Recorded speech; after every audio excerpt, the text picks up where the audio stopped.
అమ్మా భవానీ లోకాల నేలే ఓంకార రూపమమ్మా, తల్లి నీ మహిమల్ని చూపవమ్మా.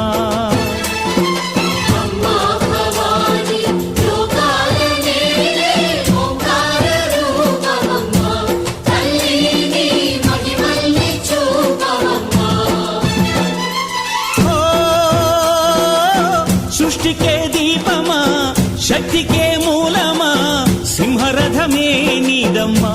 అమ్మ దుర్గమ్మ భక్తులను దీవించుమా.